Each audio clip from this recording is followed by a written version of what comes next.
one day somebody does something unspeakable to someone else, to someone you hardly knew, and you do something about it because you can. This story is brought to us by USA Today. A now fired Maryland police officer authored the 2019 gang report that the government referenced when it mistakenly sent a Maryland father to a notorious prison in El Salvador, says USA Today by documents they've received.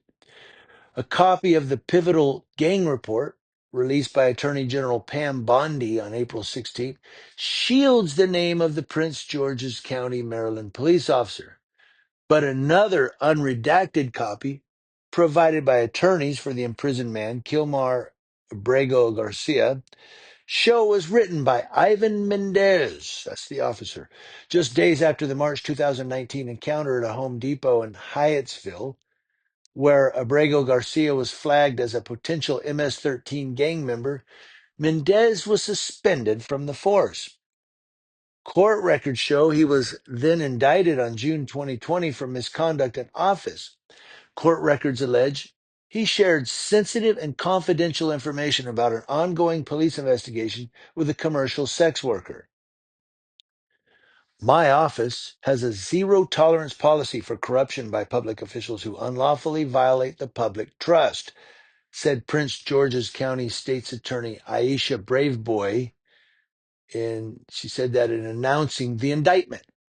In 2021, Mendez's name appeared on the do not call list Braveboy released.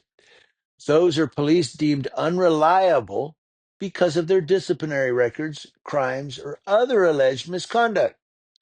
If those officers are called to testify, prosecutors disclose the officer's history to the defense. Court records show Mendez ultimately pled guilty to the misconduct charge in 2022 and received 1 year of probation. Mendez did not return messages seeking comment. Of course he didn't. On April 17th this year, the Prince George's Police Department released a brief statement confirming it no longer employs Mendez. The department proposed his termination.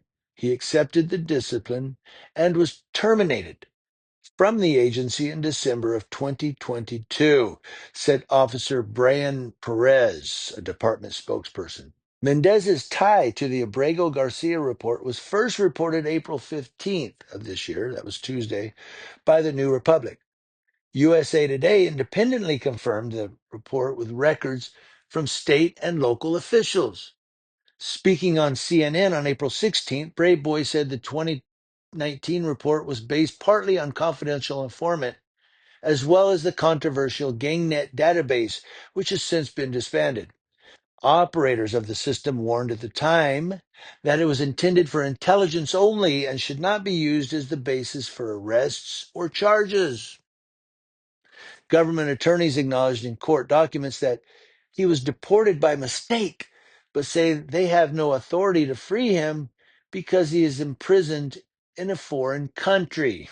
What a crock.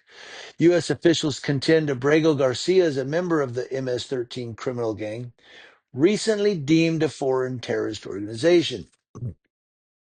But their evidence relies on a confidential informant and clothing Garcia was wearing in 2019 police encounter.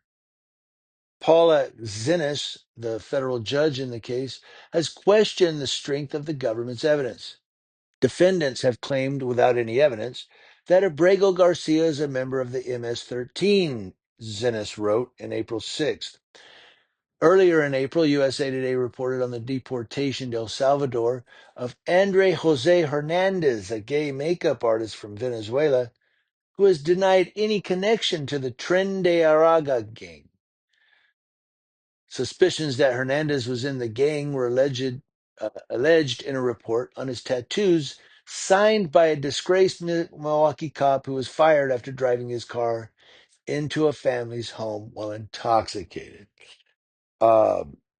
So here you got two cops. The latter, he's drunk. He drives his car into a drunk DUI into a family's home, and then writes, "Oh, this guy, he's part of this trade gang."